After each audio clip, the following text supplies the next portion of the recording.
আসসালামু আলাইকুম ওরহমতুল্লাহি ওবরাকাতুহু। সুপ্রিয় দর্শক মণ্ডলী, নিকটে দূরে যারা যেখান থেকে বসে আমাদের সাপ্তাহিক নিয়মিত অনুষ্ঠান ইসলাম ও জীবন দেখছেন, আপনাদের সকলকে স্বাগত জানাচ্ছি। আজকের এই অনুষ্ঠানে আমি মোহাম্মদ ফায়েক উদ্দিন। আশা করি আপনারা সকলে ভালো আছেন, সুস্থ আছেন।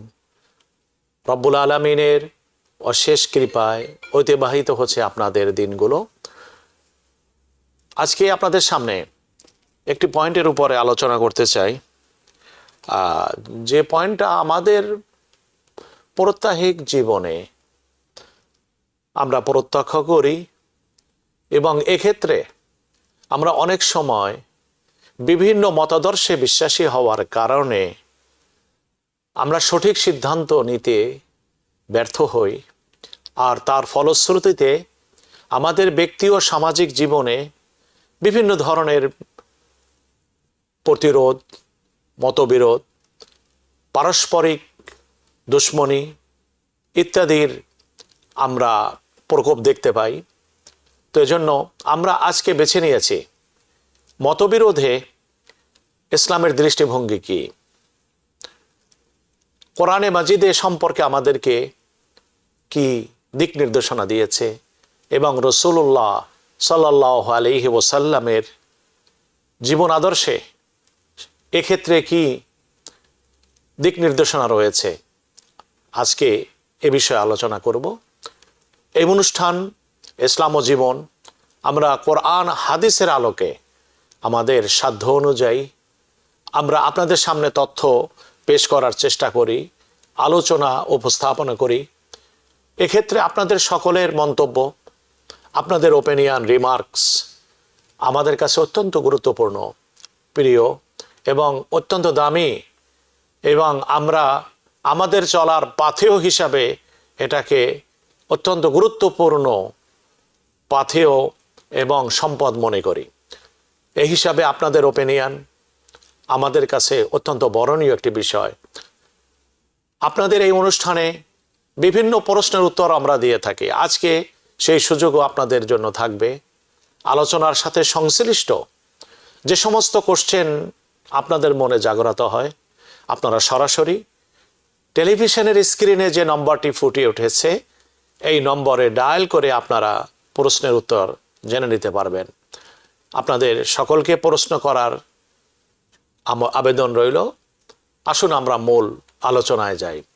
আলহামদুলিল্লাহ ওয়াসসালাতু ওয়াসসালামু আলা রাসূলিল্লাহ, আম্মা বা'দু ফাআউযু বিল্লাহি মিনাশ শাইতানির রাজীম, বিসমিল্লাহির রহমানির রহিম।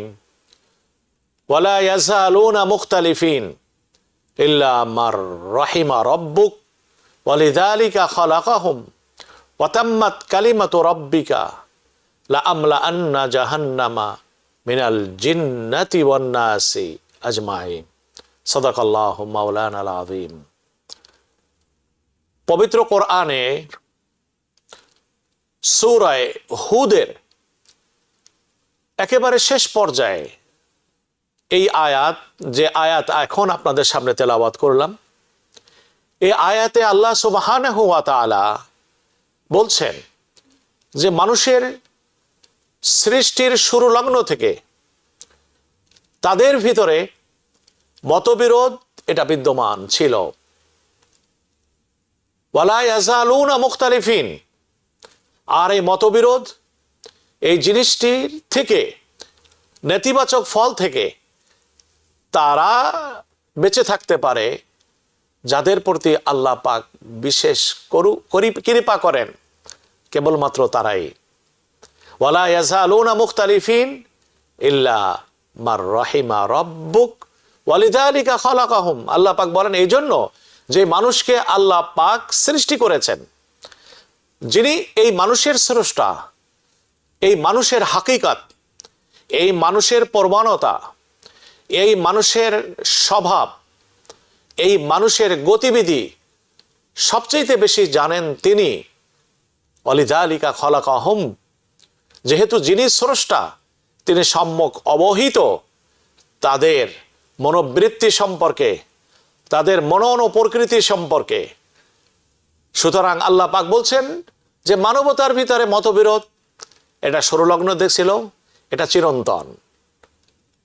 সো এই যে মতবিরোধ আমাদের সমাজে, ব্যক্তিতে, রাষ্ট্রে, আন্তর্জাতিক পর্যায়ে, সর্বক্ষেত্রে আমরা এই জিনিসটা এত বেশি দেখি যে এ ক্ষেত্রে মতবিরোধের অভাব মনে করি পৃথিবীর কোনো জনপদে নেই, কোনো সমাজে নেই। সমস্ত সমাজে, সমস্ত পরিবারে, সমস্ত ক্ষেত্রে এই মতবিরোধ আমরা সমানভাবে দেখতে পাই। কিন্তু এই মতবিরোধের ক্ষেত্রে ইসলামের একটি নিজস্ব নীতিমালা আছে, একটা দৃষ্টিভঙ্গি আছে, একটা পারসেপশন তৈরি করেছে ইসলাম। ইসলামের প্রথম কথা হচ্ছে রাসূলুল্লাহ সাল্লাল্লাহু আলাইহি সাল্লাম যেটি হাদিসে বলেছেন, আল আরওয়াহু জুনুদুম মুজান্নাদা, আল আরওয়াহু জুনুদুম মুজান্নাদা। এই মানুষের সকলের রূহ আল্লাহ যখন সৃষ্টি করেছিলেন তখন এরা গ্রুপে গ্রুপে, ব্যক্তিতে ব্যক্তিতে ভাগ হয়ে গেল। মা তাআরাফা মিনহা ইখতালাফা ওয়া মা তানাকারা মিনহা ইখতালাফা। যার সাথে যার মনের সম্পর্ক হলো, তার সাথে তার আত্মীয়তা, তার সাথে তার অন্তরঙ্গ সম্পর্ক, ভালোবাসার সম্পর্ক তৈরি হয়ে গেল। আমা তানাকারা মিনহা, আর যাদের সাথে মনের দিক থেকে দূরত্ব হয়ে গেল তাদের সাথে পারস্পরিক মতবিরোধ সৃষ্টি হলো। এই যে হাদিস রাসূলুল্লাহ সাল্লাল্লাহু আলাইহি সাল্লাম বলেছেন, বুখারীর হাদিস, যে রূহের জগতে আল্লাহ পাক যখন রূহকে সৃষ্টি করেছিলেন, এই হাকিকত, এই বাস্তবতা তখন বিদ্যমান ছিল। এক রূহ আর এক রূহের সাথে মতবিরোধ করেছে সেই রূহের জগতে। মুহাদ্দিসিন একরাম বলেন, ওই রূহের যার সাথে যার মতবিরোধ হয়েছিল আলমে আরওয়াহে, এই দুনিয়ায় এসে ওই রূহ সম্পর্কিত ব্যক্তি, ওই যার সাথে মতবিরোধ হয়েছিল ওই রূহ ওই সম্পর্কিত ব্যক্তির সাথেও ওই মতবিরোধ নূতন ভাবে আবার সৃষ্টি হবে। যেহেতু এই মতবিরোধটা রূহের জগতে হয়েছিল, আমরা ওই রূহের জগতের প্রতিবিম্ব আমরা লাভ করছি এ জগতে। এটাকে এজন্য পৃথিবীতে এই জগৎকে ইসলামের দর্শনের পরিভাষায় বলা হয়, এটাকে আলমে মেসালি। ওই রূহের জগতের আরেকটি সংস্করণ আমরা এই জগতে আমরা পাচ্ছি। মতবিরোধ এটা চিরন্তন, মতবিরোধ এটা থাকবে দুনিয়ার সমাজে। কিন্তু সেই মতবিরোধটাকে কিভাবে আমাকে হ্যান্ডেল করতে হবে, কিভাবে সে মতবিরোধের ক্ষেত্রে আমার নিজকে উপস্থাপন করতে হবে, আমার পজিশন নির্ধারণ করতে হবে, সেটি সবচাইতে গুরুত্বপূর্ণ বিষয় এবং কোরআন এ সম্পর্কে আমাদেরকে সম্যক অবহিত করেছে। আসুন আমরা এই পয়েন্টের উপরে একটির উপরে নিয়ে আমরা আলোচনা করি।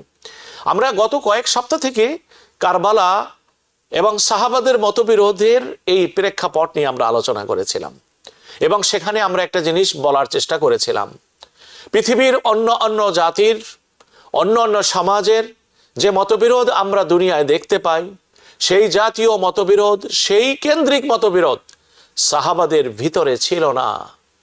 তাদের মাঝে মতবিরোধ ছিল, কিন্তু সেই মতবিরোধ ছিল নিজস্ব দ্বীনি সংজাত অভিজ্ঞতার আলোকে, যেটাকে তারা হক মনে করেছেন। সেই হকের চেতনায় অনুপ্রাণিত হয়ে তারা ভিন্ন মত পোষণ করেছেন এবং তারা এ পর্যায়ে যুদ্ধ বিগ্রহ করেছেন। হযরতে আলী রাদিয়াল্লাহু তাআলা আনহু এবং হযরতে আমির মুআবিয়া রাদিয়াল্লাহু তাআলা আনহু, তাদের ভিতরে দুটি রক্তক্ষয়ী যুদ্ধ হয়েছে। ইতিহাসের সবচেয়ে বড় এই অংশটুকু বেদনার, যে এত জীবন ক্ষয়, এত প্রিয় মানুষদের জামাত, সাহাবাদের জামাত, সাহাবাগণ শহীদ হলেন, সেই যে যুদ্ধ বিগ্রহ, এইখানে এই যে যুদ্ধ বিগ্রহ, সেখানে মূল কি চেতনা কাজ করেছে? অর্থলোভ, পদমর্যাদার প্রতি নিজেদের চরিতার্থ করা, পদমর্যাদাকে সংরক্ষণ করার বাসনা চরিতার্থ করা, কিংবা এক গ্রুপ আর এক গ্রুপের উপরে শ্রেষ্ঠত্ব প্রমাণ করার জন্য লড়াই, যে লড়াই আমরা পৃথিবীতে দেখি। কোনো দেশে লড়াই চলে আর এক দেশকে দখল করে নিয়ে নিজের কর্তৃত্বের পরিমণ্ডলকে প্রতিষ্ঠিত করা। কোন যুদ্ধ আমরা এরকম দেখি যে যুদ্ধগুলো অস্ত্র বিক্রি করার জন্য, পথ উন্মুক্ত করার জন্য যুদ্ধটা আমরা দেখি। কোন যুদ্ধ আমরা এরকম এই পৃথিবীতে দেখি যে সমস্ত যুদ্ধ অর্থনৈতিক। কোন যুদ্ধ আমরা এরকমও দেখি যে সমস্ত যুদ্ধ সাংস্কৃতিক। কিন্তু শুধুমাত্র মহাত্তম চিন্তা চেতনায় অনুপ্রাণিত হয়ে রব্বুল ইজ্জতের সন্তুষ্টি লাভের অভিপ্রায়ে আল্লাহর কাছে জবাবদিহিতার চেতনায় উজ্জীবিত হয়ে যুদ্ধ করার দৃষ্টান্ত পৃথিবীর ইতিহাসে খুবই বিরল। আর এই যুদ্ধ বলাই বাহুল্য এই পৃথিবীতে সংগঠিত হয়েছিল আল্লাহ পাকের কাছে অ্যাকাউন্টেবিলিটির চেতনায় অনুপ্রাণিত হয়ে। যে যুদ্ধ হয়েছিল ওটা সাহাবাদের যুদ্ধ, রসুল সাল্লাল্লাহু আলাইহি সাল্লামের যুদ্ধ। তারা যে যুদ্ধ করছে সে যুদ্ধের নীতিমালা ছিল, সে মতবিরোধের নীতিমালা ছিল। সাহাবা একরাম যে তারা যে এই মতবিরোধের ক্ষেত্রে যে যুদ্ধের ময়দানে অবতীর্ণ হয়েছে সেখানেও তাদের নীতিমালা ছিল। যে নীতিমালা যুদ্ধের ক্ষেত্রে আজকে সারা পৃথিবীর এই আধুনিক যুগেও আমরা দেখতে পাই না। যারা সভ্যতার দাবিদার তাদের ভিতরে আমরা এটা পাই না। যারা বলে যে আমরা অনেক প্রগতি অর্জন করেছি, আমরা দুনিয়ায় অনেক বিজ্ঞান মনস্ক হয়েছি, আমরা মানবীয় গুণাবলীর সর্বোন্নত পর্যায়ে উন্নীত হয়েছি, তাদের ভিতরে আমরা এ জাতীয় দৃষ্টান্ত দেখতে পাই না যে ঐকান্তিকতাপূর্ণ চেতনায় উজ্জীবিত হয়ে রব্বুল ইজ্জতের সামনে নিজের কর্মের জবাবদিহিতার জন্য যুদ্ধ করা। তো সাহাবা ইকরাম রাদিয়াল্লাহু তাআলা আজমাইন এবং রাসূলুল্লাহ সাল্লাল্লাহু আলাইহি সাল্লাম তাদের জীবনে যত যুদ্ধ বিগ্রহ হয়েছিল সেগুলা সব ওই নীতিমালার ভিত্তিতে হয়েছিল। আমরা এই পয়েন্টের উপরে এক এক করে আসছি। দেখুন, প্রিয় নবী সাল্লাল্লাহু আলাইহি সাল্লাম যখন যুদ্ধের ঘোষণা করলেন মক্কা বিজয়ে, সেই যুদ্ধে নবীজি ঘোষণা দিলেন একটি পয়েন্ট আমরা সকলে মুসলমানরা হয়তো জানি না। বিশ্ব ও মানবতার মুক্তির জন্য আন্তর্জাতিক যে ঘোষণা, বিশ্ব মানবতার মুক্তি কোন পথে, তার জন্য মূল মন্ত্র হিসাবে মানব সভ্যতার কোন জিনিসটাকে মৌলিক হিসাবে গ্রহণ করা উচিত, এই বর্ণনা রাসূলুল্লাহ সাল্লাল্লাহু আলাইহি সাল্লাম তার বিদায় হজে তিনি দিয়েছিলেন। উলামায়ে মুহাদ্দিসিন বলেন, পৃথিবীর সমস্ত রাজনীতিবিদ, চিন্তাবিদ, দার্শনিক, সমাজবিদ সবাই একত্রিত হয়ে অল্প সময়ের ভিতরে মানবতার মুক্তির জন্য এমন ঘোষণা ইতিহাসের শুরুলগ্ন থেকে এ পর্যন্ত পৃথিবীতে কেউ দেয়নি। যে ঘোষণা রাসূলুল্লাহ সাল্লাল্লাহু আলাইহি সাল্লাম হজ্জাতুল বিদায় হজের ভাষণে তিনি দিয়েছিলেন। আমরা মুসলমানরা এত গাফেল, আমাদের জীবন আদর্শ যা, আমাদের অতীত স্বর্ণঝরা অতীত, স্বর্ণোজ্জ্বল অতীত, গর্ব করার মতো অতীত, যে অতীতের সাথে গর্বের যে সাথে পৃথিবীর কোন জাতি গর্ব করার মতো সামান্যতম ক্যাপাসিটি নাই, যোগ্যতা নাই, এমন অতীত আমাদের ছিল। অথচ আমরাই সবচেয়ে বেশি হতভাগা যে আমরা সেই ধর্মের অনুসারী হয়ে আমাদের ভিতরে ওই জাতীয় চেতনা আজকে নাই। আমাদের এই বিভ্রান্তির অপনোদন দরকার। এই দুরবস্থা থেকে আমাদের বেরিয়ে আসা দরকার। আল্লাহ পাকের কাছে সেই প্রার্থনা জানাই। প্রিয় নবী সাল্লাল্লাহু আলাইহি সাল্লাম মক্কা বিজয়ের সময় তিনি ঘোষণা করলেন, যে ব্যক্তি নিজের ঘরের দরজাকে বন্ধ করবে, যুদ্ধের ময়দানে অবতীর্ণ হবে না, ফাহু আমিন, সে যুদ্ধের প্রভাব থেকে পরিপূর্ণভাবে মুক্ত।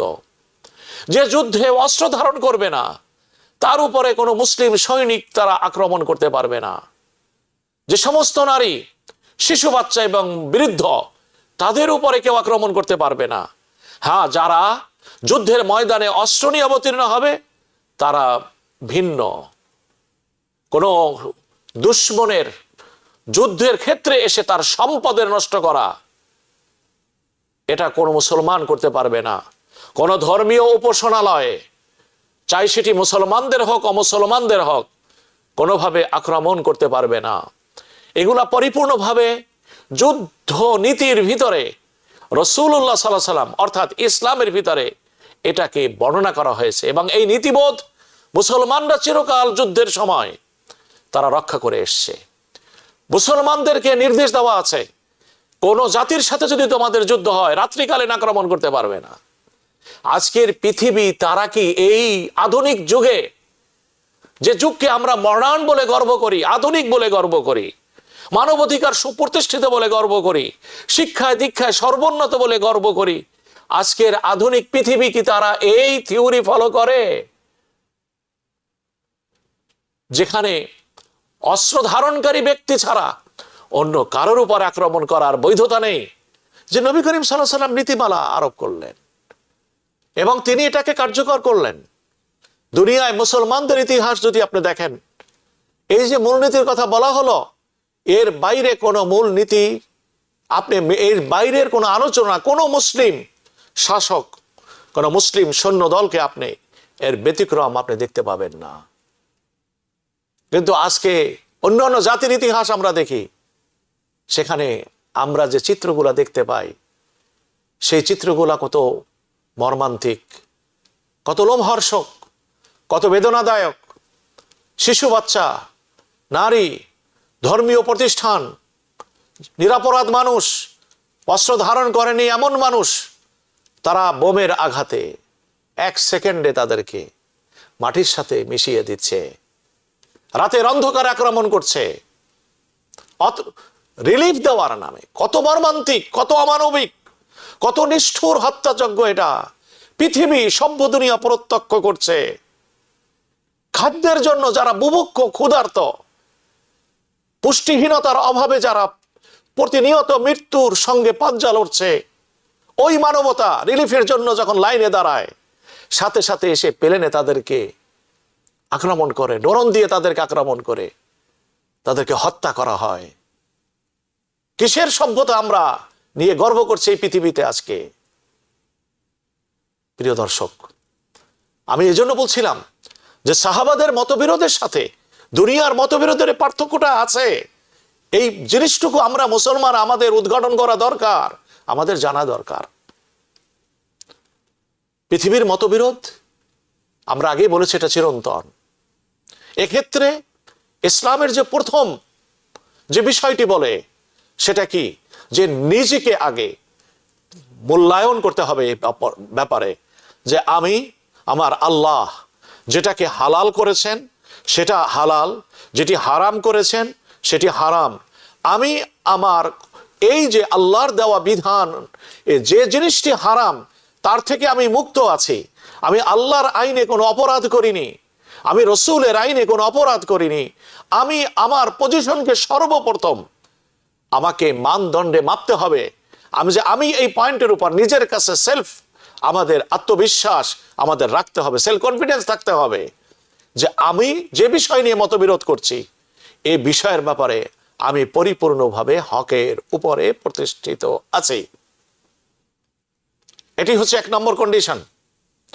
2 নম্বর কন্ডিশন হলো এই, মতবিরোধ যার সাথে আমার হচ্ছে তার সাথে আমি মতবিরোধ কিভাবে করব, সে মতবিরোধ করার তরিকাও আছে, সে মতবিরোধ করার পদ্ধতিও বর্ণনা করা আছে। আমি একজন ইয়ং ছেলেকে দেখতে পাচ্ছি, সে সিগারেট পান করছে। আমি কি করলাম, যারা এই ইয়ং ছেলে তার যারা প্রতিপক্ষ তাদের কাছে বললাম যে দেখো এই ব্যক্তি কি করে, সে মানুষের সামনে সিগারেট পান করছে বা অন্যায় কাজ করছে। এমন মানুষের কাছে যে বললাম যারা এই সন্তানকে কোনোভাবে সংশোধন করার ক্ষমতা রাখে না। এক্ষেত্রে নীতিকতার শিক্ষা হলো এই, ইসলাম বলে যে কোনো বাচ্চাকে যদি দেখো, প্রথমে তুমি তাকে বলো, হে আমার ভাই, তুমি যে কাজটি করছো এই কাজটি তোমার জন্য ক্ষতিকারক, এই কাজটি ইসলাম অনুমোদন করে না, তুমি এটাকে বর্জন করার চেষ্টা করো, তোমার কল্যাণের জন্য আমি তাকে বলছি। তার হিতাকাঙ্ক্ষী হিসাবে তাকে ওই কাজ থেকে বিরত থাকার চেষ্টা করা। প্রিয় দর্শক, আমরা এখন একজন দর্শকের প্রশ্ন নিব, চলুন তার প্রশ্নটি নিয়ে নিই, আবার ইনশাআল্লাহ আলোচনায় ফেরত। আসসালামু আলাইকুম। ওয়ালাইকুম আসসালাম ওয়া রাহমাতুল্লাহি ওয়া বারাকাতুহু। আমার একটা কোশ্চেন ছিল যে এখানে আমরা আমেরিকাতে কিছু বিভিন্ন সংগঠন আছে, তো একজন আরেকজন কি মুনাফিক বলা কি ঠিক হবে? মতভেদ থাকতে পারে, কিন্তু তাই বলে কি মুনাফিক বলা কি ঠিক হবে কিনা, এরকম একজন অনেক এরকম সমস্যা হয়েছে নাকি ব্যাপার, বা অনেক কিছু বলে এরকম। এই বিষয়ে একটু ক্লিয়ার করতেন। জি প্লিজ, Thank you. আপনি আবার আসসালামু বলুন, আলাইকুম। আমি আপনার কথাটি আমি বুঝতে পারিনি, আবার যদি একটু করে। মনে করেন আমেরিকাতে বিভিন্ন সংগঠন থাকে, যে মুনা, তাবলিগ, অন্যান্য গোষ্ঠী, তো একজন আরেকজনকে মুনাফিক বলা কি ঠিক কিনা? কারণ এরকম দেখা যায় একজন আরেকজন মুনাফিক বলতেছে, যে এরকম যে দেখুন মতভেদ থাকতে পারে, কিন্তু মুনাফিক দেখুন, বলা ঠিক হয় কিনা এই জন্য। যেটা আমরা একটু সহজভাবে দেখতে পাই, সুন্দর কোশ্চেন করেছেন। মোনাফিক কাকে বলে এটা আগে জানা দরকার। মোনাফিক দুই ধরনের, বিশ্বাসের মোনাফিক, বিশ্বাসের প্রশ্নে মোনাফিক, আর একটা হচ্ছে আমলের প্রশ্নে মোনাফিক। বিশ্বাসের মোনাফিক যারা, তারা হলো কাফের। ইন্নাল মুনাফিকিনা ফিদ দারকিল আসফালি মিনান নার ওয়া লান তাজিদা লাহুম নাসীরা। মুনাফিক যারা বিশ্বাসের দিক থেকে তারা দেখায় বাহিরে মুসলমান, কিন্তু মনের দিক থেকে তারা কাফের, এটাকে বলা হয় মুনাফিক। যেমন যারা নাস্তিক, মুসলমানদের ভিতরে নাস্তিক আছে, তারা বাইরে দাবি করে মুসলমান, কিন্তু তারা আসলে নাস্তিক, এরা মুনাফিক, এরা কাফের। আর এক প্রকার মুনাফিক আছে যারা আমলের প্রশ্নে মুনাফিক, গুনাহে কবিরা করছে, ওয়াদা করছে, ওয়াদা ভঙ্গ করছে, আমানত তার কাছে রাখা হয়, আমানতের খেয়ানত করে, কথা যখন বলে মিথ্যা বলে। নবী করিম সাল্লাল্লাহু আলাইহি সাল্লাম তার হাদিসে বলেন, ইদা হাদ্দাসা কাযাবা ওয়া ইদা ওয়াদা আখলাফা। কথা বললে মিথ্যা বলে, ওয়াদা করলে খেলাফ করে, আমানত রাখলে আমানতের খেয়ানত করে। এই তিনটি কাজ গুনাহে কবিরা। মুহাদ্দিসিন ইকরাম বলেন, গুনাহে কবিরা যারা প্রকাশ্য করে, তারা আমলের প্রশ্নে তারা মুনাফিক। এই যে মুনাফিক যে হলো, এটা শরীয়তে তাদের ব্যাপারে সিদ্ধান্ত করছে এটা। কিন্তু আমাদের সমাজে যে মুনাফিক যে কাউকে বলে, এটা কিন্তু এই দৃষ্টিভঙ্গিতে বলে না। আমাদের দৃষ্টিতে মুনাফিক হলো একটা গালির মতো। যদি গালির হিসাবে কেউ মুনাফিক বলে থাকে, তাহলে সেটা গুনাহে কবিরা। কোনো মুসলমানকে তাকে এভাবে গালির দৃষ্টিভঙ্গিতে তাকে মুনাফিক বলতে পারবে না। রাসূলুল্লাহ সাল্লাল্লাহু আলাইহি সাল্লাম হাদিসে বলেন, সিবাবুল মুসলিমি ফুসুকুন ওয়া কিতালুহু কুফরুন। কোন মুসলমানকে গালি দেওয়া এটা ফাসিকি গুনাহ, আর কোন মুসলমানের সাথে লড়াই করা, সত্যের প্রতিষ্ঠিত রিজন ছাড়া, শর্ত শারায়েত রক্ষা করা ছাড়া, এটা হলো কুফরি গুনাহ। সুতরাং মুনাফিক গালির অর্থে এটা বলা যাবে না। আর যদি তার ভিতরে আমলের থেকে থাকে, তো এটার জন্য সমাজের উপরে যে সমস্ত প্রতিষ্ঠিত রুল আছে, সেই রুলের মাধ্যমে তার সংশোধনের চেষ্টা করা। কিন্তু একজন মুসলমান গুনাহ করছে, তার জন্য তার সমালোচনা করা, এটাও শরীয়তে জায়েজ বলে না, এটাকেই বলা হয় গীবত। সুতরাং যদি অন্যায় দেখি কারো করতে, তাহলে তার জন্য সংশোধনের লাইগা নিজে তাকে ডাইরেক্ট নসিহত করব। নসিহত করার ক্ষমতা না থাকলে, যারা এটাকে বন্ধ করতে পারে, যাদের সেই অধিকার আছে, অথরিটি আছে, তাদেরকে জানানো। যেমন আমি আমার আলোচনার একটু আগেই বলছিলাম, কোনো বাচ্চা যদি সে অন্যায় করে, তার উপরে তার গার্ডিয়ান, তার পিতামাতাকে এই জিনিসটাকে বলা, তাকে দোষী সাব্যস্ত করার জন্য নয়, তার সংশোধনের নিয়তে তাকে কি করা, মাতা পিতার কাছে এইটাকে অবস্থাটাকে জানায় দেওয়া। এটা হলো শরীয়তের দিক নির্দেশনা। সুতরাং কোনো মুসলমানকে আপনি গালির দৃষ্টিতেও বলতে পারবেন না, সমালোচনার দৃষ্টিতে আপনি বলতে পারবেন না, কারণ সেটা গীবতের পর্যায়ে পর্যবেসিত হবে। আশা করি আপনি বুঝতে পেরেছেন। প্রিয় দর্শক, আমরা এখন যাব একটি ছোট্ট বিরতিতে। আশা করি আপনারা আমাদের সাথেই থাকবেন। অল্প কিছুক্ষণেই আবার আপনাদের মাঝে ফিরে আসছি। প্রিয় দর্শক, আমাদের সাথে থাকার জন্য অসংখ্য ধন্যবাদ। আমরা আরেকজন দর্শক ফোন নিব, তারপরে আবার আলোচনায় ফেরত আসবো। প্রিয় দর্শক, লাইনে কে আছেন নাম বলে প্রশ্ন করবেন, কোত্থেকে ফোন করেছেন তাও বলবেন। হ্যালো, আসসালামু আলাইকুম ওয়া রাহমাতুল্লাহ। ওয়ালাইকুম আসসালাম ওয়া রাহমাতুল্লাহি ওয়া বারাকাতুহু। সাইদা বলছি ব্রুকলিন থেকে। তো আমি একটু জানতে চাই, আমরা অনেক সময় ফোনে কথা বলার সময় অনেক সময় আমরা মানে গীবতের উদ্দেশ্যে না বা বদনামও না, অন্য প্রসঙ্গে কথাবার্তা বলি, এটা কি গীবতের পর্যায়ে যাবে কিনা? আর একটু ভালো করে স্পেসিফিক বললে আমরা সচেতন হব যে কোন জিনিসটা না বলা উচিত ফোনের সাধারণ আলাপ আলোচনার মধ্যে। শয়তান তো লেগেই থাকে, অন্য প্রসঙ্গে চলে আসে। জি। তো দোয়া করবেন। আসসালামু আলাইকুম। আপনাকে অসংখ্য ধন্যবাদ সুন্দর একটি কোশ্চেন করার জন্য। দেখুন, গীবত কাকে বলে? এমন আলোচনা যে আলোচনাটি যার ব্যাপারে করা হচ্ছে তিনি যদি এটি শোনেন তিনি মনে কষ্ট পাবেন। এ জাতীয় আলোচনাকেই গীবত বলা হয়েছে। ইভেন কোনো ব্যক্তির আসলে তার ভিতরে দোষটি আছে, আমি সমালোচনা করছি, বলছি যে সেই কাজটি করছে, আসলে সে কাজটি করছে, এটা হলো গীবত। আর যদি তার ভিতরে আদৌ এই জিনিসটি না থাকে যেটি নিয়ে আমি সমালোচনা করছি, তা সে আদৌ এই কাজটি করেনি কিন্তু আমি বলছি যে সে এটাই করছে, তাহলে এটা হলো অপবাদ। আরবিতে এটাকে বলা হয় বুহতান, যেটা আরো মারাত্মক গুনাহ, কবিরা গুনার উপরের গুনাহ। এটা চরম কবিরা গুনার কিছু আছে, টপ লেভেলের কবিরা গুনাহ, তার ভিতরে এটা একটি অপবাদ দেওয়া। তাহলে আমরা এটা জানলাম, কোনো ব্যক্তি অপরাধী হলেও তার অবর্তমানে তার সমালোচনা করা, এটাকে শরীয়তে গীবত বলা হয়েছে। এখন ওই ব্যক্তি, আমি কোনো তার সমালোচনাও করছি না, কিন্তু আমি এমন ভাবে কথা বলছি তার সামনে যে কথা বলার দ্বারা যার ব্যাপারে বলছি তিনি যদি উপস্থিত থাকেন এখানে, এই কথাটি শুনলে তিনি মনক্ষুণ্ণ হবেন, মনে কষ্ট পাবেন, তাহলে সে কথাটাই গীবত, এটা আপনি করতে পারবেন না। কারণ একজন মুসলমানের অবর্তমানে এমন কথা বলা জায়েজ নাই যে কথা বলা দ্বারা ওই ব্যক্তি মনে কষ্ট নেবে। কারণ কি, এই যে ইসলাম এই জিনিসগুলাকে এত সিরিয়াসলি কেন নিয়েছে?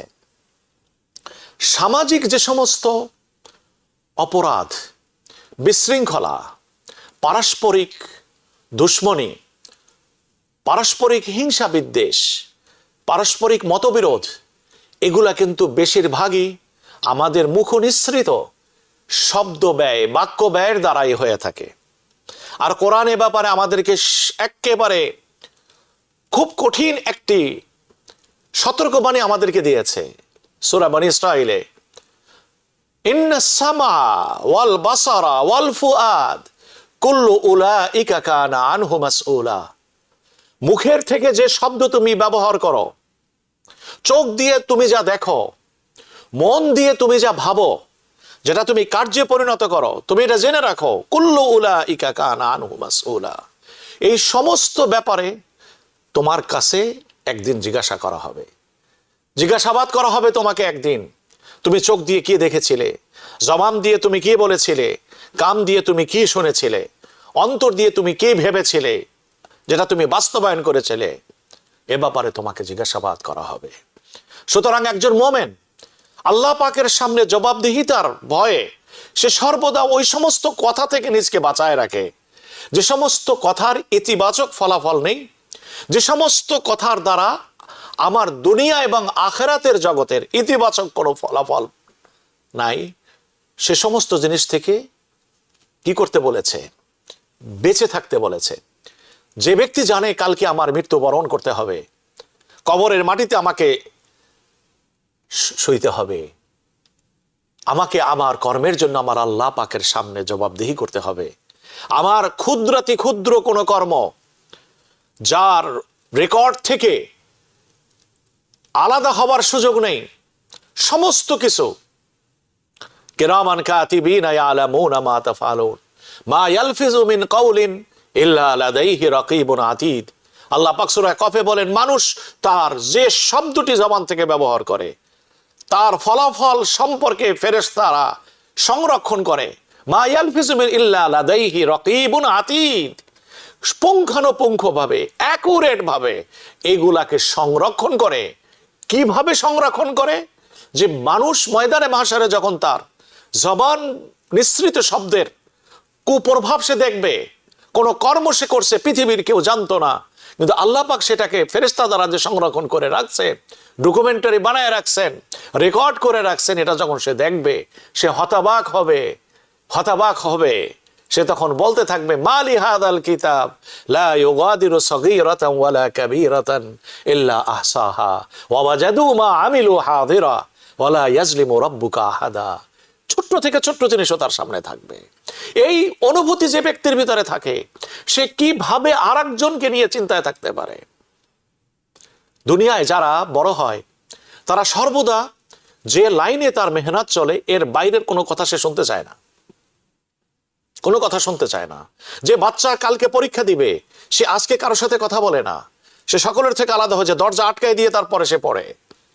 কোনো ফোন আসলে সে ফোন রিসিভ করে না, কোনো ইমেল সে চেক করে না, কারণ কালকে তার সবচেয়ে মস্ত বড় একটি পরীক্ষা হবে। এজন্য এটা কেন করে?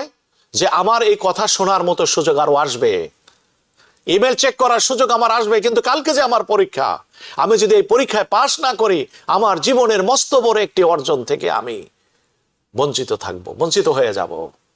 এই গুরুত্ব তাকে এতখানি আত্মনিমগ্ন করে যে বন্ধুত্বের সম্পর্ক আলাদা করে, ভাই বোনদের সম্পর্ক আলাদা করে, খাবার দাবারের দিকে খেয়াল থাকে না।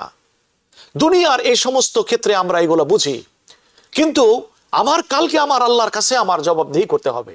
আমি মৃত্যুবরণ করলে আমি একা কবরে যাব, আমার নিজের কর্মের জন্য আমাকে জবাবদিহি করতে হবে। সেই মুহূর্তে কি আমি অন্যকে নিয়ে, অন্যের ব্যাপারে কনসার্ন হওয়া, অন্যের ব্যাপারে মন্তব্য করা, অন্যের ব্যাপারে চিন্তা ভাবনা করার এই সুযোগ কি করে একজন মানুষের মনে আসতে পারে না? প্রত্যেকটা মুমিন, প্রত্যেকটা মুসলমান প্রত্যেকটা মুহূর্তকে সে জীবনের গুরুত্বপূর্ণ মনে করে। এজন্য রাসূলুল্লাহ সাল্লাল্লাহু আলাইহি সাল্লাম বলেন, মিন হুসনি ইসলামিল মারই তারকুহু মা লা ইয়ানি। ইসলামের সৌন্দর্য এটা অর্থহীন কাজ থেকে, অর্থহীন কর্ম থেকে, অর্থহীন কথাবার্তা থেকে নিজকে পরিপূর্ণভাবে দূরে রাখা। সুতরাং কোনো মানুষ নিয়ে আলোচনা করা এটা আমাদের মূল সাবজেক্ট নয়। হ্যাঁ, কোনো ব্যক্তির দ্বারা যদি দিনের ক্ষতি হয়, কোনো ব্যক্তির দ্বারা যদি সমাজের ক্ষতি হয়, কোনো ব্যক্তির দ্বারা যদি রাষ্ট্রের ক্ষতি হয়, তাহলে সে সম্পর্কে স্পিক আউট করা অথরাইজড পারসনের কাছে, এটা শরীয়তে বৈধ রেখেছে। লা ইউহিব্বুল্লাহুল জাহরা বিসসুই মিনাল কাউলি ইল্লা মান যুলিম, অর্থাৎ তার ক্ষতি থেকে বাঁচার জন্য এটা করা। কোন ব্যক্তি কারো কাছ থেকে ঋণ নেয়, ঋণ নেওয়ার সময় সুন্দর মাধুর্যপূর্ণ শব্দে কথা বলে এমন ভাবে ম্যানেজ করে কথা পয়সা নিয়ে নেয়, কিন্তু দেওয়ার পরে আর তার খবর থাকে না। যার কাছ থেকে টাকা নেয় একবার, তাকে আর কখনোই টাকা ফেরত দেয় না। এটা যিনি জানেন, ওই ব্যক্তি সম্পর্কে যদি কোনো ব্যক্তি জিজ্ঞেস করে, ভাই উনি তো আমার কাছে সাহায্য চেয়েছেন, আমি কি তাকে সাহায্য করতে পারি? তো সেই মুহূর্তে যদি তিনি বলেন যে না, আপনি সাহায্য করবেন না, বা আমি তার দ্বারা প্রতারিত হয়েছি, সে আমার সাথে ওয়াদা খেলাফ করছে, এই যে তার ব্যাপারে বলা হলো, কারণ সে জুলুমের শিকার হয়েছে, তার প্রতি সে অবিচার করেছে তার ঋণ আদায় না করে, এক্ষেত্রে শরীয়তে বলে এই পজিশনে আরেকজন ব্যক্তিকে ক্ষতি থেকে বাঁচার জন্য তার ব্যাপারে বলা, এটা শরীয়তে জায়েজ রেখেছে। আশা করি আপনার এই প্রশ্নের উত্তর আপনি পেয়েছেন। আল্লাহ সুবহানাহু ওয়া তাআলা আমাদেরকে সঠিক পথে চলার তৌফিক দান করুন। আমাদের যাপিত জীবনে আমরা যেন সতর্কভাবে প্রত্যেকটা শব্দ আমরা মুখের উচ্চারণ করি। প্রিয় দর্শক, আমাদের আরেকজন লাইনে প্রশ্ন অপেক্ষা করছেন। প্রিয় দর্শক, প্লিজ, আসসালামু আলাইকুম ওয়া রাহমাতুল্লাহ, নাম বলে প্রশ্ন করবেন প্লিজ। ওয়ালাইকুম সালাম। আসসালামু আলাইকুম। ওয়াসসালাম। আমার একটা প্রশ্ন ছিল। জি। আমার প্রশ্নটা হলো যে মসজিদে জোহরের নামাজ পড়া, এই নামাজ কতটুকু? আর একটা প্রশ্ন হলো মসজিদে জুমার নামাজ হবে, যদিও মসজিদটা বড়, এটা বললেন। প্রিয় দর্শক, আপনার কথাগুলো কেটে কেটে আসছে, যে কারণে আপনি যদি আবার স্পিকারটা বন্ধ করে আবার আপনি আমাদেরকে পুনরায় প্রশ্নটি করেন, আমাদের জন্য আপনার কথা বুঝতে সুবিধা হবে। আমার প্রশ্নটা ছিল জি, যে জোহরের ওয়াক্তের আগে জুম্মার নামাজ যদি পড়া হয়, এই নামাজ কতটুকু সঠিক হবে? ওকে ওকে। আর একাধিক জমাত মসজিদে পড়া যায় কি জুম্মার? যদিও মসজিদ বড় আছে, এরপরে কয়েকটা জমাত পড়া নিয়ে যাবে কি না, একটু বলবেন। আপনাকে অসংখ্য ধন্যবাদ এটাও জনগুরুত্বপূর্ণ একটি কোশ্চেন আমাদের সামাজিক জীবনে আমরা দেখি। দেখুন, ইসলামের যে শরীয়তের যে মাসলা মাসাইল, এক্ষেত্রে প্রতিষ্ঠিত 4টি মাযহাব আছে: হাম্বলি, শাফিঈ, মালিকি এবং হানাফি। শুধু হাম্বলি মাযহাবে শুক্রবারের জুমার নামাজ চাশতের নামাজের পরে, অর্থাৎ 9টা বা 10টার পর থেকে নিয়ে 5টা পর্যন্ত পড়া যায়। আমি হাম্বলি মাযহাবের কথা বলছি। এই হাম্বলি মাযহাবের অনুসারী বেশিরভাগ সৌদি আরব। সৌদি আরবের অধিকাংশ মানুষগুলো তারা চলে হাম্বলি মাযহাব অনুযায়ী। কাতার, এরা হাম্বলি মাযহাব এরা ফলো করে। দুবাই, ইউনাইটেড আরব আমিরাত, তারা বেশিরভাগই ক্ষেত্রে এরা অনুসরণ করে হাম্বলি মাযহাব। সুতরাং এই মাযহাবের দৃষ্টিভঙ্গিতে জোহরের আগে যদি কেউ জুমা পড়ে তাহলে তাদের নামাজ হয়ে যাবে। কিন্তু আমরা যারা ইমাম আবু হানিফার মাসলাকে ফলো করি, আমরা স্কুল অফ থটকে আমরা ফলো করি, আমাদের দৃষ্টিতে যখন জোহরের ওয়াক্ত হবে, জোহরের ওয়াক্তটাই হচ্ছে জুমার ওয়াক্ত। শেষ ওয়াক্তটাও জুমার হলো, যে ওয়াক্তে জোহরের ওয়াক্ত শেষ সেই ওয়াক্তে জুমার নামাজের ওয়াক্ত শেষ। সুতরাং হানফি মাযহাবের দৃষ্টিভঙ্গিতে জোহরের ওয়াক্তের পূর্বে যদি জুম্মার নামাজ আদায় করা হয় তাহলে এটা জায়েজ নাই, নামাজ হবে না। কারণ নামাজের জন্য ওয়াক্ত হওয়া এটা শর্ত। ইন্নাস সালাতা কানাত আলাল মুমিনিনা কিতাবাম মাওকুতা। আল্লাহ পাক কোরআনে বলেন যে আমি মুমিনদের জন্য ফরজ করে দিয়েছি ফরজ নামাজগুলো সময়ের সাথে সম্পৃক্ত করে। সুতরাং জোহরের ওয়াক্ত যদি না হয়ে থাকে তাহলে জুমার নামাজের ওয়াক্ত হয়নি। এ হিসাবে যদি এর আগে কেউ জুমার নামাজ পড়ে, জুমার নামাজ হবে না। প্রশ্ন হচ্ছে, কোন মসজিদে তো বিভিন্ন মাসলাকের অনুসারী আছে। প্রশ্ন তাহলে কি হবে? তাহলে জিজ্ঞাসা করতে হবে মসজিদের যিনি ইমাম, যিনি খতিব, তিনি কোন মতাদর্শের অনুসারী।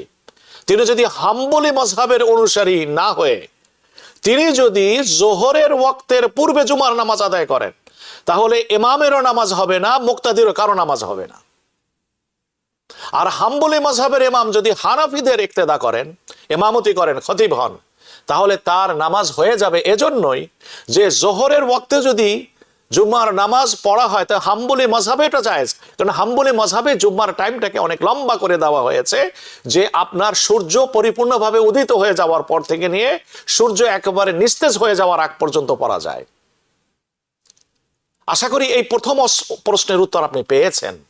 2 নম্বর প্রশ্ন হলো এটা, যেটি আপনি জানেন, একাধিক নামাজ। দেখুন, মুসলিম দেশ এবং আমরা যারা এদেশে আছি, এই দেশের ভিতরে মাসাইলের ক্ষেত্রে একটু পার্থক্য আছে। এটা ফুকাহা ইকরাম, যারা মুফতিয়ান ইকরাম, তারা এটা নির্ধারণ করেন। সাধারণত জুমার নামাজ হবে একটাই, 2টা নয়।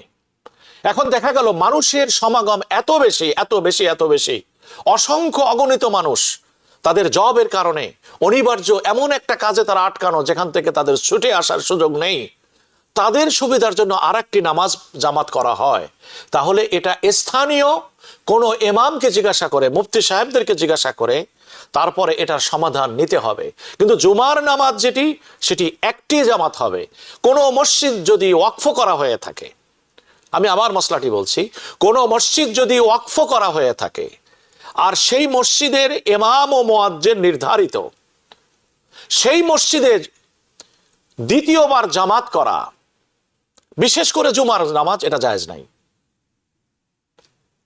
আমি আগেই বলেছি প্রিয় দর্শক, এটা নিয়ে আপনারা কোথাও এটা অ্যাপ্লিকেল করবেন, এটার জন্য আপনার পার্টিকুলার ওই এলাকায় মানুষের অবস্থার উপরে নির্ভর করে, মসজিদের অবস্থার নির্ভর করে, এগুলো আপনাকে দেখতে হবে। জুমার নামাজ দেখুন, আমরা আজকে জামে মসজিদ হয়ে গেছে প্রত্যেকটা জায়গায়, জামে মসজিদ হবে প্রত্যেকটা সিটিতে একটা, আর বাকি সবগুলা নামাজ পড়া হবে 5 ওয়াক্ত নামাজের।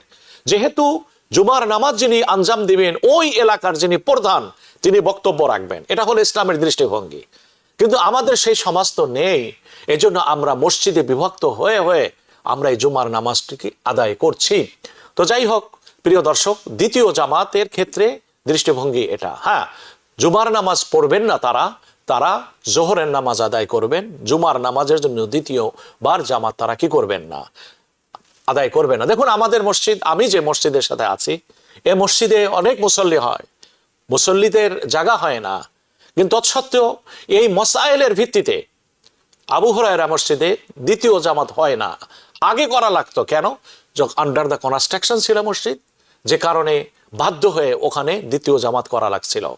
তো যাই হোক, আশা করি আজকে আমার প্রশ্ন উত্তর দ্বারা আপনাকে ক্লিয়ার আইডিয়া পেয়েছেন। আমরা যতটুকু আমাদের স্টাডি সেই অনুযায়ী আপনাকে মসলা দিলাম। বাকি কোনো মসজিদের প্রকৃতপক্ষে কি অবস্থা, এক্ষেত্রে স্থানীয় যারা ওলামা একরাম আছেন তাদেরকে আপনারা এই মসলাটি জিজ্ঞাসা করে সমাধান নেবেন, এবং এটা নিয়ে মতবিরোধ করার কিছু নেই। আমরা যেটা জানলাম এটা শুধু তাদেরকে শেয়ার করে দেব, কিন্তু এটা নিয়ে আবার আরেকটা অতিরিক্ত অ্যাড করা যেটা হারাম আপনি কেন করছেন, নো, এটা এদেশে নয়, এটার দায়িত্ব আমার নয়। যে ম্যানেজমেন্ট এই মসজিদ পরিচালনা করছেন, এই মসলার পড়া যদি তারা করেন তাহলে তাদের দায়িত্ব এটার উপরে বর্তাবে। যারা দ্বিতীয় জামাতে এসে নামাজে শরিক হবেন তারা কেউ পরিপূর্ণ জুমার নামাজের সওয়াব তারা পাবেন না, এটা নিশ্চিত। প্রিয় দর্শক, আমরা যে আলোচনা শুরু করেছিলাম, আজকে আমাদের প্রশ্নের উত্তর দিতে যে আমাদের সময়টুকু এখানে ব্যয় হয়ে গেল, বিধায় ওই আলোচনার ধারাবাহিকতা আমরা রক্ষা করতে পারিনি। আমরা সামনে আবার এই বিষয়টা নিয়ে আলোচনা করব।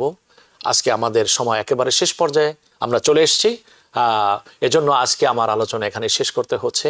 আবার দেখা হবে একই সময়ে একই অনুষ্ঠানে। ততদিন আপনারা ভালো থাকুন, সুস্থ থাকুন, আল্লাহ পাক আপনাদের সকলের সহায় হোক। একথা বলে আজকের আলোচনা এখানেই শেষ করছি। আসসালামু আলাইকুম ওয়া রাহমাতুল্লাহি ওয়া বারাকাতুহু। TBN 24 টেলিভিশন দেখতে আজই কল করুন 7187776556। লগ ইন করুন www.totalcablebd.com। নিউ ইয়র্ক থেকে সম্প্রচারিত TBN 24 টেলিভিশন বিশ্বজুড়ে বাঙালির কণ্ঠস্বর।